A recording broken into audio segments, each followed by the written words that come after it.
एक hotel room जहाँ रहने वाला हर इंसान या तो पागल हो गया या कभी वापस ही नहीं आया। Room number 307। लोग कहते हैं वहाँ कोई रहता नहीं, पर फिर भी रात के टाइम लाइट खुद से ऑन हो जाती है। ये स्टोरी है एक 5 स्टार लग्जरी होटल की, जो बाहर से बिल्कुल परफेक्ट दिखता था, जहाँ गेस्ट, रिच गेस्ट और फैमिलीज आते थे और सब कुछ नॉर्मल लगता था। लेकिन इस होटल के 3rd फ्लोर पर एक ऐसा कॉरिडोर था जहाँ जाने से स्टाफ भी अवॉइड करता था। एक लंबा साइलेंट पैसेज जहाँ फुटस्टेप्स की आवाज़ भी अजीब एको करती थी, और इस कॉरिडोर के एंड पर एक रूम था, रूम 307, जो ऑफिशियली मेंटेनेंस इशू के नाम पर बंद रखा गया था।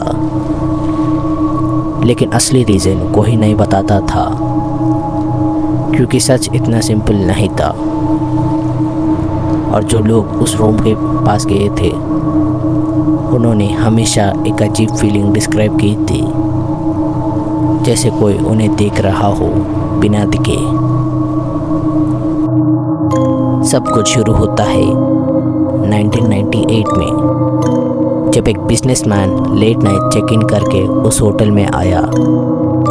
उसने स्पेशली एक क्वाइट रूम मांगा, और कोइंसिडेंट या शायद किस्मत उसे रूम 307 दे दिया गया था।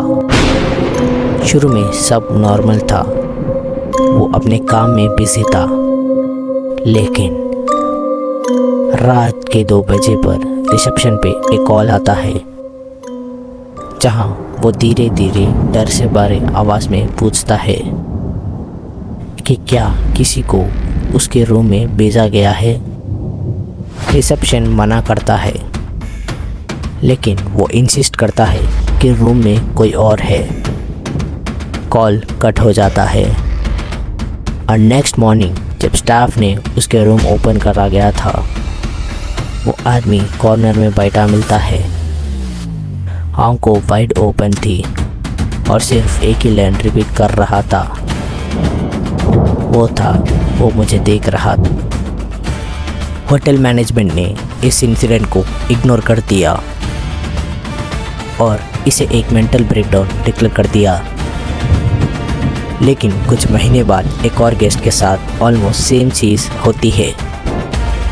इस बार एक यंग ट्रैवलर जो यूएस रूम में स्टे करता है और रात के टाइम रिपीटेडली कंप्लेन करता है कि उसे लग रहा है कि उसके पीछे कोई खड़ा है, इवन जब वो अकेला होता है। उसने स्टाफ को बताया कि उसने अपने रिफ्लेक्शन में कुछ एक्स्ट्रा मोमेंट देखा है, जैसे मिरर में कोई और हो जो उसके एक्शंस कॉपी नहीं कर रहा था। लेकिन सुबह तक उसका बिहेवियर इतना अनस्टेबल हो गया कि उसे इमीडिएटली हॉस्पिटल ले जाना पड़ा था, और फिर भी उसने वही लाइन बोली थी, वो मुझे देख रहा है। इसके बाद ये स्टोरी इंटरनेट पर लीक हो गई थी, और एक यंग यूट्यूबर ने डिसाइड किया कि वो इस मिथ को एक्सपोज करेगा। वो अपने कैमरा सेटअप करके रूम 307 में एंटर होता है और रिकॉर्डिंग स्टार्ट करता है। शुरू के कुछ मिनट में सब नॉर्मल लगता है, और वे कॉन्फिडेंटली बोलता है कि यह सब फेक है। लेकिन रात के 2 बजे के बाद उसके कैमरा में ग्लिचेस आने लगते हैं और बैकग्राउंड ऑडियो डिसऑर्ड होने लगता है। उसने डोर पे नॉक सुनाई देता है, लेकिन जब वो डोर खोलता है तो कोई नहीं दिखाई देता है, और जब वो वापस मुड़ता है तो उसका एक्सप्रेशन सडनली चेंज हो जाता है। वो धीरे धीरे कहता है, गाइस मिरर में, गाइस मिरर में, और उसके बाद कैमरा गिर जाती है। नेक्स्ट मॉर्निंग होटल स्टाफ जब रूम चेक करने आता है तो वो यूट्यूबर कहीं नहीं मिलता। रूम बिल्कुल एम्प्टी होता है, जैसे वहाँ कोई था ही नहीं, सिर्फ उसका कैमरा फ्लोर पर पड़ा होता है। जब उस फुटेज को रिकवर किया जाता है तो last few seconds completely black होता है, लेकिन एक फेंट ऑडियो रिकॉर्ड होता है जहां एक अननोन वॉइस धीरे धीरे बोलता है, डोंट लुक बिहाइंड। और उसके तुरंत बाद एक हल्की सी मूवमेंट की आवाज़ आती है, जैसे कोई कैमरा के बिल्कुल पास खड़े हो। उस इंसिडेंट के बाद होटल ने ऑफिशियली रूम 307 को परमानेंट क्लोज कर दिया, लेकिन कहानी यहाँ ख़त्म नहीं होती है। जब अथॉरिटीज़ ने होटल के पुराने रिकॉर्ड्स चेक किए तो उन्हें एक शॉकिंग ट्रूथ मिलता है।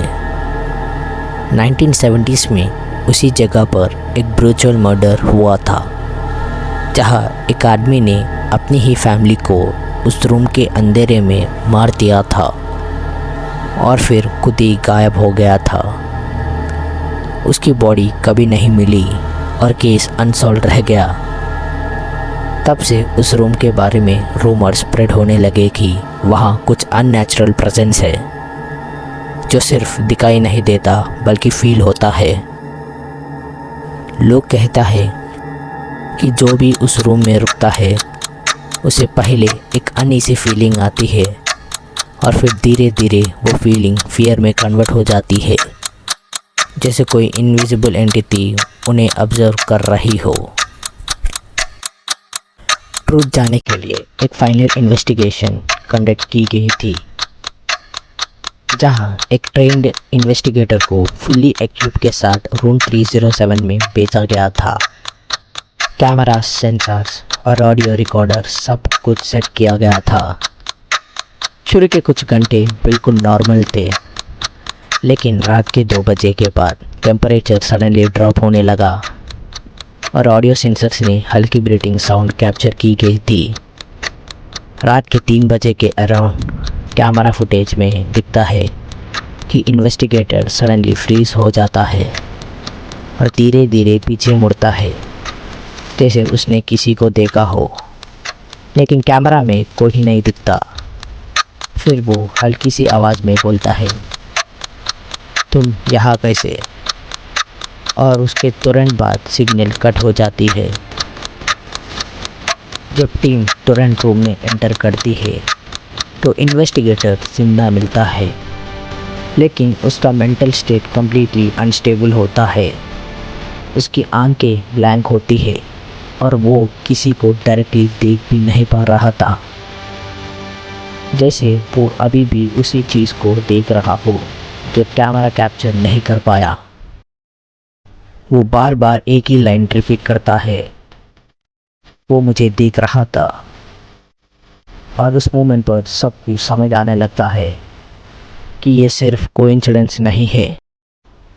हर विक्टिम ने सेम चीज़ एक्सपीरियंस की और सेम लाइन बोलती गई थी, जैसे रूम 307 में कुछ ऐसा है जो हर इंसान को हर अलग तरह से ब्रेक करती है।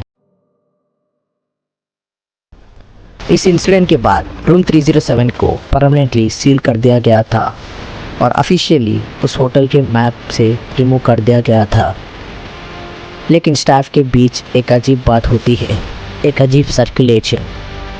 कहते हैं कभी कभी रात के टाइम उस लॉकड रूम के लाइट कुछ ऑन हो जाती है और 3rd फ्लोर के कॉरिडोर में फुटस्टेप सुनाई देता है, जबकि वहाँ कोई नहीं होता। कुछ लोग कहते हैं कि अगर कोई उस डोर के पास खड़ा हो तो उसे एक हैवी प्रेजेंस फील होता है जो बिल्कुल पास है और धीरे धीरे ऑब्जर्व कर रहे हैं। इधर तक देखने के लिए शुक्रिया। Thank you for watching.